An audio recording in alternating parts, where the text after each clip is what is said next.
ఈయన పేరు వెనకటి రెడ్డి. ముందుకు రాలేడు, ఎప్పుడు వెనకాల ఉండిపోతాడు. వెనక విషయాలే ఆలోచిస్తాడు, ముందు విషయాలు ఆలోచించడం, భవిష్యత్తు గురించి ఆలోచించడం ఆయనకు రాదు.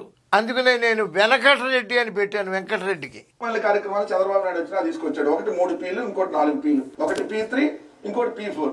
P3 అనేది ఒక దిక్కుమాల కార్యక్రమం, ఈ P4 అనేది అంతకంటే దిక్కుమాల కార్యక్రమం. దిక్కుమాలిన నాయకులకి P3, P4లు దిక్కుమాలినగానే కనపడతాయి. మీ పార్టీ ఓ దిక్కుమాలిన పార్టీ, నువ్వు ఒక దిక్కుమాలిన నాయకుడివి. చంద్రబాబు నాయుడు గారు P3, P4లు దిక్కుమాలినవా? అసలు మీకు పంచుకోవటం పెంచుకోవటం తప్ప ఏం తెలుసాయా? 5 సంవత్సరాలు గూగుల్ పే, ఫోన్ పే లేకుండా, లిక్కర్ వ్యాపారం చేసి, రోడ్లు వేయకుండా, సాయంకాలం అయ్యేటప్పుడు ఖజానా లెక్క పెట్టుకుని మీరు చంద్రబాబు నాయుడు గారి విజన్ గురించి మాట్లాడతారా?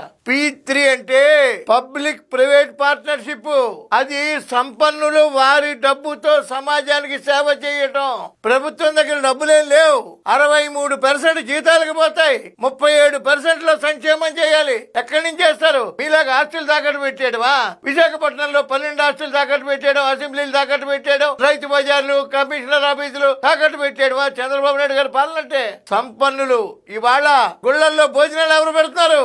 సంపన్నులు వచ్చి పెడుతున్నారు. ఎన్ని లక్షల మంది, ఎన్ని కోట్లు తిరుపతికి దానం చేస్తే అక్కడ అన్నదానం నిత్యం జరుగుతోంది. సంపన్నులు ముందుకొచ్చి, భగవంతుడు సంపద అందరికీ ఇవ్వడం, కొంతమందికి మాత్రమే ఇచ్చాడు. సంపన్నులు ముందుకొచ్చి సమాజ అభివృద్ధిలో బాగు చేయటమే, సమాజాన్ని అభివృద్ధిలోకి పదంలోకి తీసుకెళ్లటమే ఈ P3, P4 లక్ష్యం. అది తెలియని నువ్వు టీవీల ముందు మాగటం, పిచ్చి జనాలు వినటం. చాలు చాలేవా?